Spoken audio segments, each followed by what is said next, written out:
Yes, all of our hard work. We won the war. The French and Indian War all started when the French and the British put their flags down on the same piece of land. This caused lots of trouble. Who would get the land? Who put their flag down first? We put the flag down first. It's our land. Nay, this is clearly our land and it never belonged to you. That's outrageous. We have more power than you. We could tell King George. It'll be ours very soon. You can't do that. The king is an entire ocean away. Oh, yes, we can. Just watch us. The British were confident that they could get land, and something different occurred that they thought would not happen. It's our land now. We would rather have a war or something to decide who gets it. Huh. Let's make it happen. The British were getting ready for war. They had all 40,000 uniforms laid out, and they were ready to fight. George Washington was sure that they would win. Soldiers, let's fill the guns with gunpowder. Yes, sir. Do you have your uniforms out? Yes, sir. Go put them on. Meanwhile, the French were not ready for war. They did not know what to expect. They didn't know if the Native Americans would be good soldiers or not. They were stressing out. Do we have clothes? No, sir, we don't have any clean clothes and don't have uniforms. We shall fight in dirty clothes and no uniforms if that's what we have to do. Yes, sir. 2 years later. Things haven't been going too well for the French, but on the other hand, Britain is doing great. Back in England. Fellow citizens of England, the war is going great, and we don't have anything to worry about. The French are clearly outnumbered by us. Great job to all of our soldiers. Huzzah! Back in the war. Take cover, everyone! Back in Virginia, colonists were feeling upset about the war. We were really hoping that the French would be winning, but they are not. Our lives are on the line and we don't know what to do. We are trying to support the French by giving them water to drink and food to eat, but since so many of the soldiers that are on the French side are volunteers, lots of them are dropping out, and they don't have enough people to fight. Meanwhile, Great Britain has 40,000 soldiers. We're trying to have hope, but it's hard.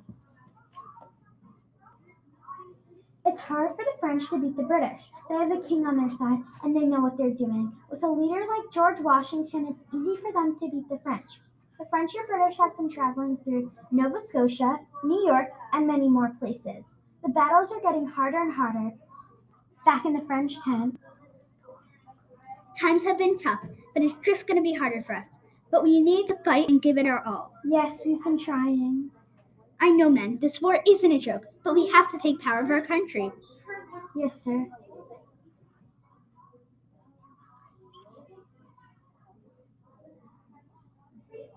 In the British tent.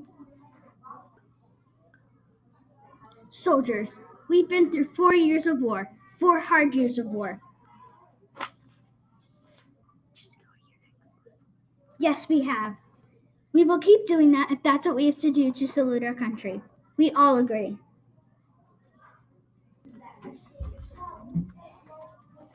I haven't traveled all the way from Great Britain to Canada to see you lose.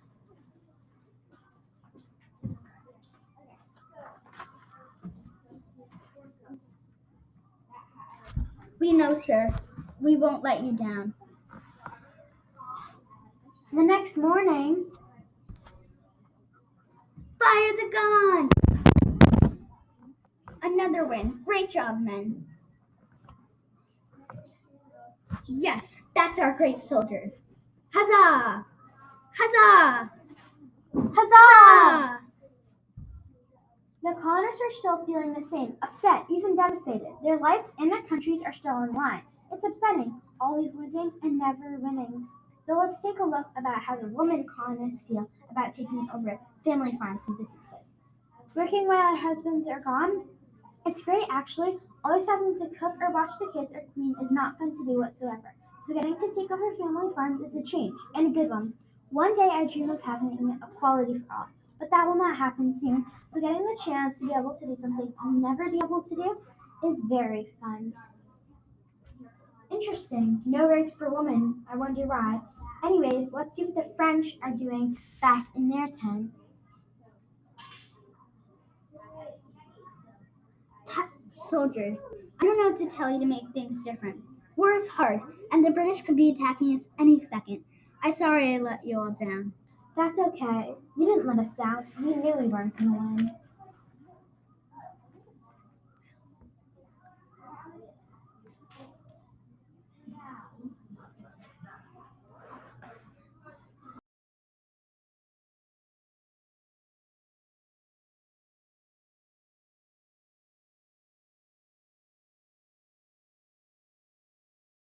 To pay all the tax. So what did they do? They put tax on all the things that the Americans bought. If they wanted tea, they would have to pay the original price plus tax. They did not only put tax on tea, but they put tax on everything. If the Americans wanted to buy any paper or glass product, they needed to pay additional money for the tax. I went to get my daily tea. What do I see? Tax, tax, tax. Life is unfair. Britain cannot be doing this to us. Back in Britain, the loyalists were people who always believed in the king, and what the king did was the right decision. Almost all of Britain were loyalists. Let's take a look to see what people were doing in Britain. If we can't pay the tax, we shall put it on others. Yes, great idea, King. All of you remembering the war, you should understand why I'm making this decision. Let's cheers to that. Yes, huzzah! Huzzah! This period of time was called the Proclamation of 1763. Well, let's take a look to see how colonists really felt about taxation. I like to say no taxation without representation. This means do not tax us if we do not have a say. Most people buy 2 cups of tea per day. Usually that's 24 shillings. But now it's 24 shillings with an 11 shilling tax. It's like paying double the amount you're supposed to. At the end of the day, I have so much less tax than I should have. It's hard being told what to do. Yes, finally someone who agrees. That leads us to the end of our play. Thank you for watching. No taxation without representation.